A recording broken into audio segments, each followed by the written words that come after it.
Adam here from the Walser Automotive Group, and what I want to do today is take you on a test drive. So next to me here is the Hyundai IONIQ 6 in the SEL trim. So we'll look at the interior, the exterior, and then go for a spin around and see what we think about the all-new Hyundai IONIQ 6. Okay, so now we're behind the wheel, and this is the 2023 Hyundai IONIQ 6 in the SEL trim. So this is kind of a mid-level, so you've got a lot of great equipment in here. You can get less, you can get more, but I like the way this one is laid out, so I figured we'd take this one for a drive. So let's kick it off. Now, what's pretty cool about the gear selector here is it's no longer like a big shifter. There's not buttons down here, so it frees up a bunch of space down below, and you just have a little knob here where you click drive, reverse, and you tap it on the end to go back into park. Now that gives you space, and since with an EV vehicle there's no transmission tunnel, you have a ton of storage space down below here. So we've got our cup holders, our window switches, and then down below there's a huge opening, whether that's for your purse or anything else you're bringing with you in the car. That's a pretty cool option to have for a little extra storage. Now, right off the bat, one thing that's pretty cool is there's these little paddle shifters on the steering wheel. So what does that do? That's your iPedal. So you can adjust how much regenerative braking you actually want to use. So when it's set all the way, you'll see iPedal on kicks on, and that's going to be level 4. So that will basically be when I lift off, it's immediately going to come to a stop, or I can tune that to my driving style or how I'd like the vehicle to be. So now there's quite a few trim levels or different options when it comes to the IONIQ 6. Now this is the SEL with the long range batteries, and this is also going to have the 20-inch wheels. So why does that matter? It changes your range depending on which trim level or which long range you're looking at, or the shorter range. So this particular one has a total range of 270 miles when fully charged. So what does that mean? That's 103 mpge combined for city and for highway driving. So that's pretty cool. 270 miles will get you quite a distance. Now it depends on if it's the summertime or wintertime or how much you're running electronics or anything like that. But based on your charging, it's pretty cool. There's a little EV mode, so on our screen here, it will show you where the nearest charging stations are. It will show you, there's a whole bunch of different information, I guess. I don't want to get too much into it, but it will keep track of what you're doing, your driving style, how much battery power you want to use to be kind of your minimum, if that's a 20% battery charge. If you kind of want to be that to the end, so you always have a little bit of a safety net or a reserve, that's pretty cool. Now, let's look at the infotainment screen. So if I go to the home screen, it's like I said, gonna have that EV setting. This one does have built-in navigation, and I also have Apple CarPlay as well as Android Auto. So I can pull that up. I've got my Spotify, my Google Maps in there. I can use Siri when I'm out on the road. So I'm focused on the drive and not messing with my phone when it's getting a little busier in the road, or if you're in stop and go traffic. There's a lot of good safety in this vehicle as well. Things like blind spot monitoring, rear cross traffic alert. This one also has a pretty awesome backup camera. It's kind of cool. When you kick it into reverse, there's 4 little dots on the steering wheel here that are blue, and those will turn red. And there's a parking sonar, which is going to be in your center display, as well as on the right side here, right next to the camera. Okay, so now I'm on the road, right? I'm going about 40 miles an hour here.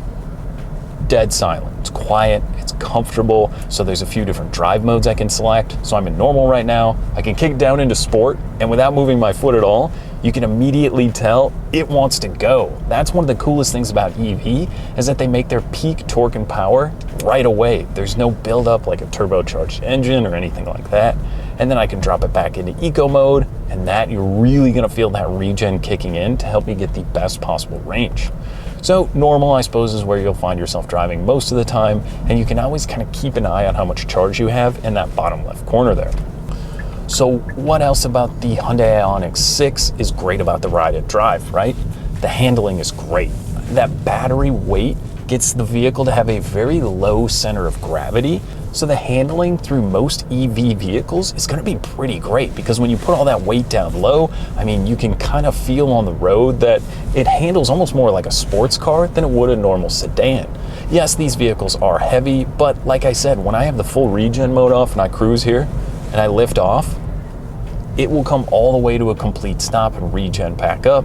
And maybe that's not something you're used to yet, so I can kick it down. You'll hear iPedal turns off, and I can put that back to 0. And then it will just continue to coast more like a normal car would. So with our infotainment screen here, this one does have the adaptive cruise control or smart cruise. So I can set that. It will pick a distance 3, 2, 1 car length ahead of me. It will also have a lane departure warning system. So I can set that. So if I start to sway out of my lane, you'll hear it beep and kind of come back into the lane for me. And then when you're done, click it, turns right back off, and you're just cruising. So if you're doing a lot of highway driving or if you're doing cabin trips, that's a pretty cool feature to have with the adaptive cruise control. And especially in a lot of busy city traffic, that's an awesome feature to have. Now, if you're spending a lot of time in the car, how are these seats? So these seats are super comfortable. These are going to be heated for the driver and the passenger. As you work your way up through the trim levels, you can also get ventilated seats and a heated steering wheel in some models, which is a really cool feature to have. But like I said on the SEL, the heated seats, it's going into fall here today. It's cool. I've got mine set and it's nice and toasty for when I'm out cruising around. So let's talk a little bit about the back seat space. Now, the IONIQ 6 has kind of a unique design style. I like that it's almost kind of an extended hatchback, and then it has a power lift gate in the back as well with plenty of storage, and those rear seats do fold down. But how's it going to be for passengers? Like I mentioned before, with the EV vehicle not having a transmission tunnel, you get a ton of leg room in the back. So you can actually put 5 adults in this car comfortably, and where I'm seated and driving right now, I have a ton of leg room behind me. And one other thing that's really cool is the rear doors do open pretty wide. So if you're getting the child seats in or you're loading kids into the car, it definitely makes a difference from having kind of a standard door or having one that opens a little bit wider. That is a super helpful feature that I found in this vehicle. So with the 12.3-inch displays, you've got all of the information you need, whether that's your CarPlay or all of your trip computer stuff in here.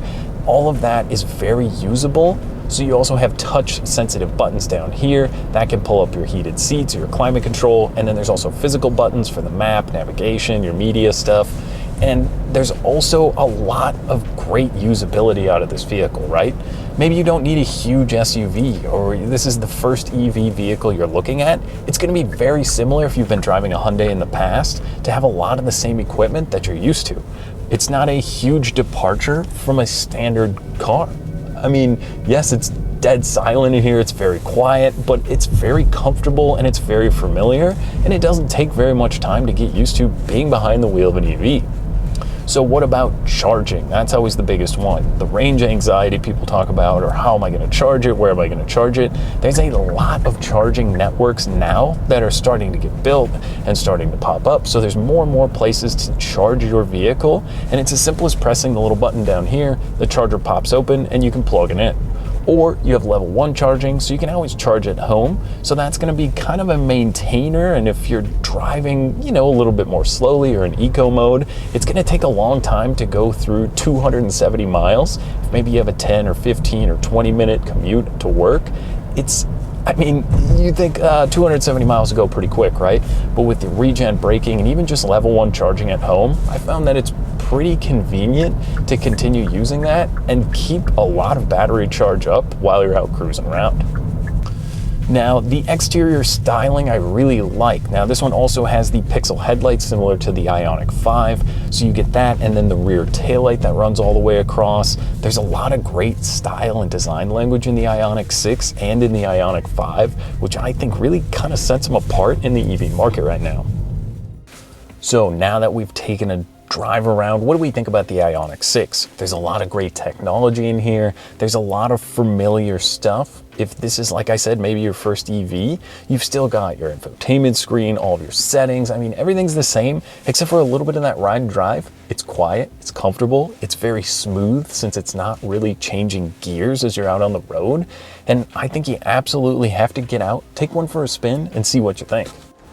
So that was just a quick look and test drive in the Hyundai IONIQ 6. Now, if you'd like more information or to schedule a test drive for yourself, you can visit us online at Walser.com or stop by either one of our Hyundai locations. We'd be happy to help you out. Thanks for watching.